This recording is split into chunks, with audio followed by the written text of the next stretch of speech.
Doesn't libel law worry you? I mean, you're saying all this publicly. Ultimately, the honesty will prevail. I mean, when the matter went to the trial court, the trial court threw it out that there is no case is made out of it. And that's where it is. Nothing has been, I mean, if there was any substance in it, they should have filed charge sheet and they should have tried me out. Well, there's some very interesting episodes of confrontations, including with other businessmen, big names, iconic names in our industry. Mukesh Ambani. What is your memory of your... Again, you said something? Yeah, very clear. Very clearly, it was Dhirubhai Ambani, not Mukesh Ambani that time. And basically, I would tell first the audience here that if you are following certain principle in life, be prepared to pay some price out of it. Because a principle that once a friend, always a friend can cost you dearly, and that is what happened with me. In Mumbai city, I had a very close friend, like my younger brother, Mukesh Patel. Yeah. He passed away. He passed away untimely. And he was running a school where almost 30,000 children were studying that time. And the Ambani, one of the Ambani Bahus wanted to take over that school. So Mukesh Ambani, though was a small businessman, no comparison. Mukesh Patel, I beg your pardon. No comparison with Ambani's, but he decided to take them on. And so he went after them, he recorded some of their illegal activities. He came to me that I should run it on Zee News. I did try, I said, no, I'm not going to run it. Why don't you compromise? Because nothing is going to happen. Even if we run it, they will not be, the system is totally, completely under their control and nothing will happen. So why do you want to do this? I avoided him for 2 weeks, but one day, 6 o'clock in the morning, came and emotionally blackmailed and said that, oh, is that the friendship means? So I ran that, and that costed me $3 billion. Cost you? Costed me. How? Well, they hammered the stock in the stock market, and we lost $3 billion that time. I was actually going to come to that. Here you are on a paper, billionaire, heaven knows I know how much. And in a year's time, you lost 80% of your value? Yeah, we did. 80% of your stock value was lost. Combination, perhaps there might be combination of the other market reality also. See. So how do you feel when you lose 80% of your... Well... I mean, sense of despair? No. It hurts, but I never, looking back, it doesn't, I don't have regrets. I did what I felt right. I mean, once a friend, always a friend, no matter what happens. All right, those of you who aren't friends of Subhash Chandra, please send in your applications.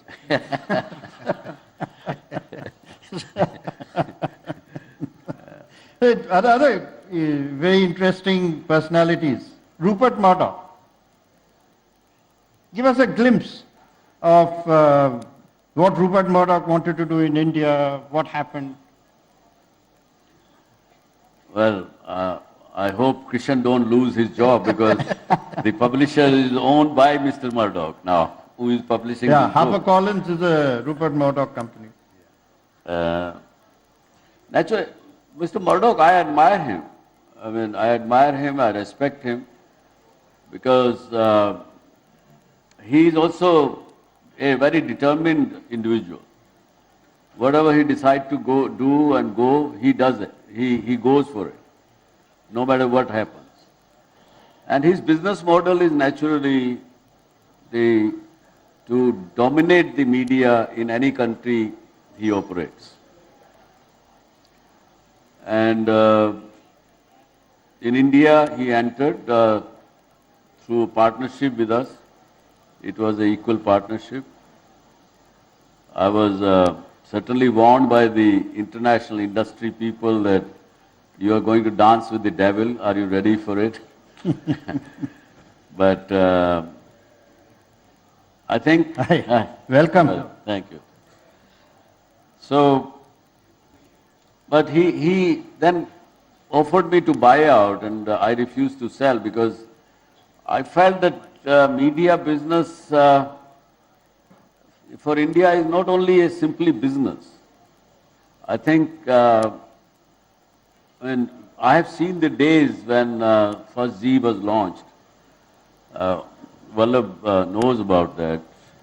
We still have in our warehouse the letters. Those time in 1991, people used to write through the postcards and things like that.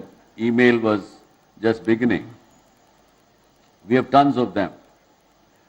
And people have written with their blood a letter about Zee. They took the ownership of Zee with them. If we would do something wrong, next morning we will have, a third day we will have at least 2,000 letters that why did you do this on that day? That kind of ownership was there. So when Mr. Murdoch offered me to buy out, and money was not small. It was in 97, he offered me 50,000 crores to buy out my 50%, close to that kind of number. But I said, no, India is not for sale.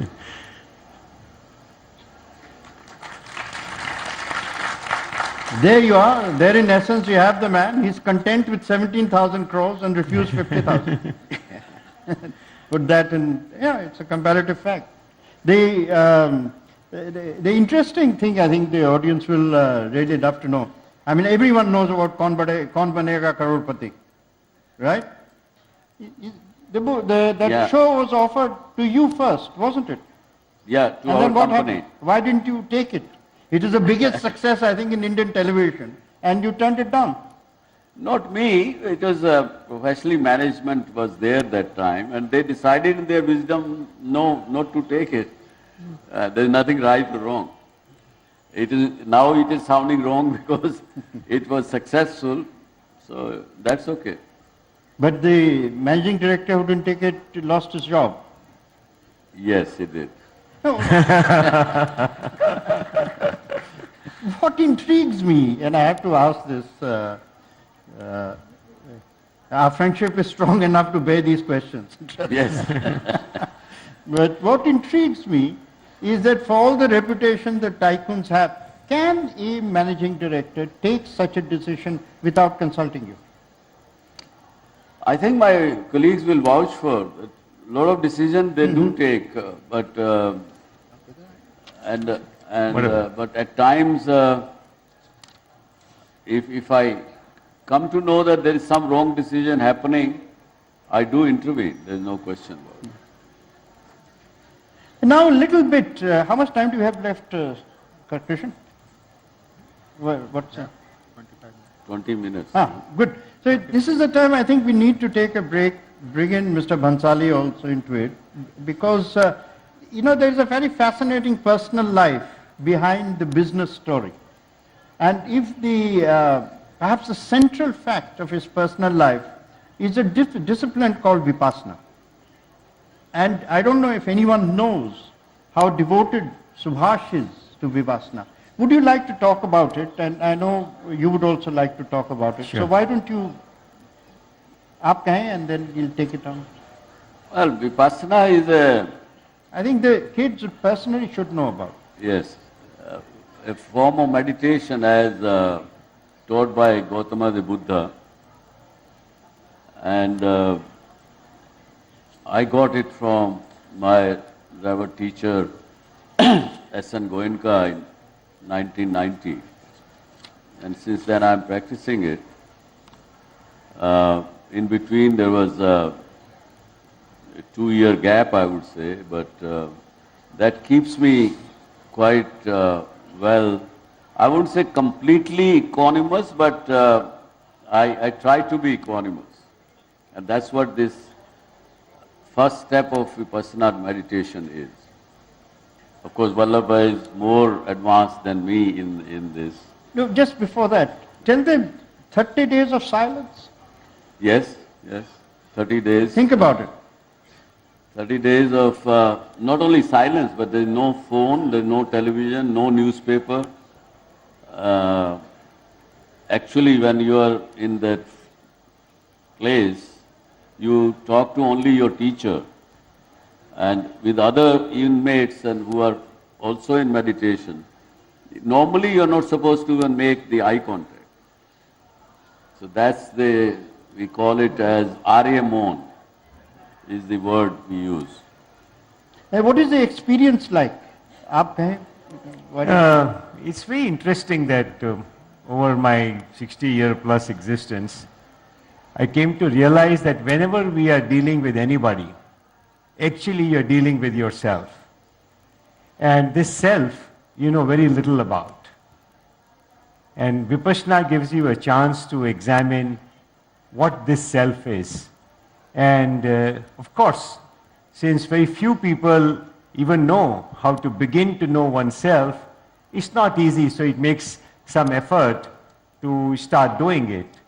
But those who are able to get to the level where you start understanding yourself, your mental makeup, your physical makeup, your intellectual makeup, you can imagine the power, the peace, the facility that one gets.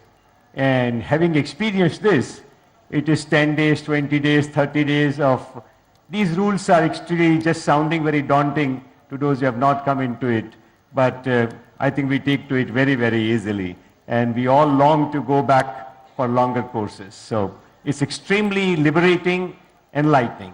It certainly sounds daunting to me. Because I can't think of a journalist who will keep silent for 15 seconds. Let alone 30 days. Why don't you send some of your journalists on this course?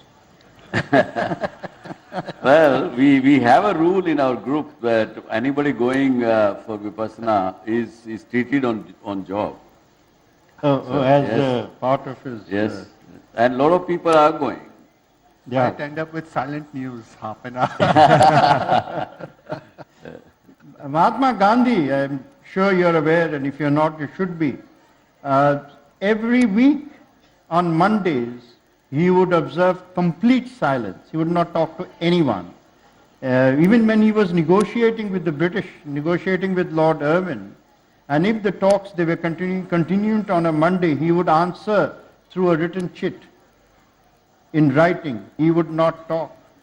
And I remember, pardon this intrusion, but I remember when he first came to India after South Africa, and he was exploring and trying to find out what to do. And Gopal Krishna Gokhale told him that if you want to understand this country, keep quiet for 1 year. Keep your mouth shut for 1 year and keep your eyes open. Yeah. It's very good recipe Very. for people in politics.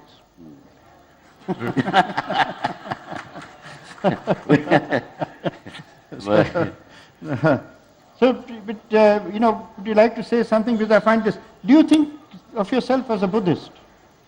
No, Buddha never taught any ism, actually.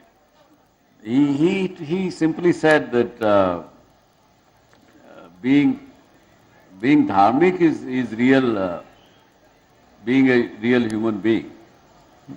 And he was against any ism, actually. So, I don't consider myself Buddhist or any this thing. So. True, a valid point to be made that Buddha himself was not a Buddhist. Yeah, that's right. Right. Would you like to ask something, one, from Subhash, and number two, your memories of the earliest days of Zee, and, how he went through that phase of his life? So let me, my first memory of Subhash Chandra goes back to the early 80s, 83, 84, when SL 83. packaging issue was launched, and we mobilized a whole lot of money I remember 40% of the IPO was procured by us. We were so excited about this new technology. And for years, nothing was happening in the company. And in 1989, there was the right issue, and we decided to underwrite, and the rest is history. But No, but explain that history, because I don't think there's awareness. Sure. So, SL Group was still very small group at that point of time. And This was our first industrial venture, actually. first industrial venture, and they had thought that they will get big boys like Hindustan Lever and Colgate as their customers, and they went back on it. They made good. They wanted the company to come up because they had the option that way, but they never started buying.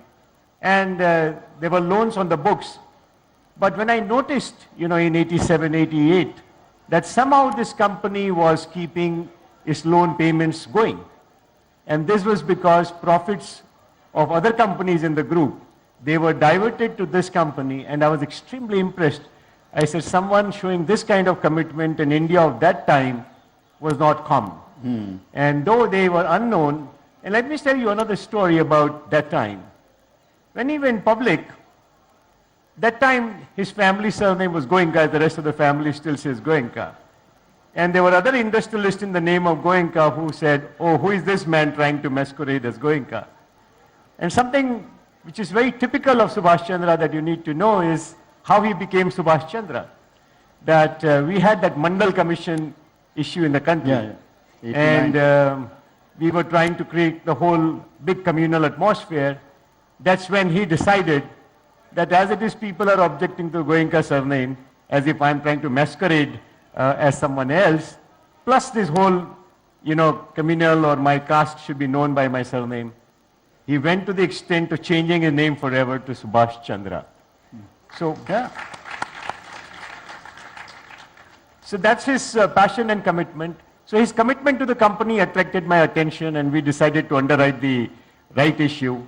And there were a few million rupees that time, some 50, 60 lakhs. And so the company started, and we developed a great fondness for each other that I didn't go by the formality, I just went by the man and his commitment. And then we did SL World. We tried to raise money for SL World, but that didn't happen in the manner that we thought. And then came Zee TV. When this whole Zee TV proposal came, obviously they were a very small fry, Times of India and other big boys were there. And I knew that there was no money. But he said, Vallabhbhai karna hai. And we said, Chalo karna hai. And that was extraordinary determination at a point of time to get into a business about which he knew little, the country knew extremely little, and the big boys thought that it is impossible that anybody else except them could do it. And we had a lot of legal difficulties because a company in India could not launch it. And there was no law. There was no law that permitted. No, law was there, but according to that, reception of television signal from any foreign land or a foreign satellite was illegal. That's what I mean. Very specifically. And therefore, we had somebody trying to beam through Russian satellite, and some kind of cable TV, etc. was available. But he saw the opportunity, we saw the opportunity that if something can happen, this will be extraordinary. And this meant that we had to create companies abroad, get foreigners to raise money, to give us money at a point of time when he was hardly known. And all that got done with his passion and our passion. And we had the best of investors started to look at it. And the book is, of course, a fascinating account of what all he had to go through. And I literally saw Subhash Chandra blossom from the Haryana boy to talk to all these very sophisticated media people. That was the first private equity of its kind raised in the country. That Asia Today, the company that got created. Which had the advertising rights. That's right. And then we had Sir Jimmy Goldsmith. Jimmy Goldsmith was a very, very big boy of the world at that point of time. Let me introduce Jimmy Goldsmith. He is the father of somebody you should all be familiar with, Imran Khan's wife, Jemima. Yeah, Jemima is his daughter. So we were able to get to the most sophisticated people, and in no time, my friend was able to start leveling with them. And so that was the extraordinary part. The other part, even the book that does not bring out probably in as much detail, is that how visionary in the very early days. Later on, of course, he became a big champion trying to, evangelize the whole country, MPs and so on. But even at that point of time, he decided that, no, Vallabh, we have to control the distribution. We must create a company like City Cable, etc. So it's extremely difficult to visualize that someone who came into a complex business like media and how he took to it like fish to water. And he could visualize completely over the next 5, 10, 15, 20 years as to what will be necessary.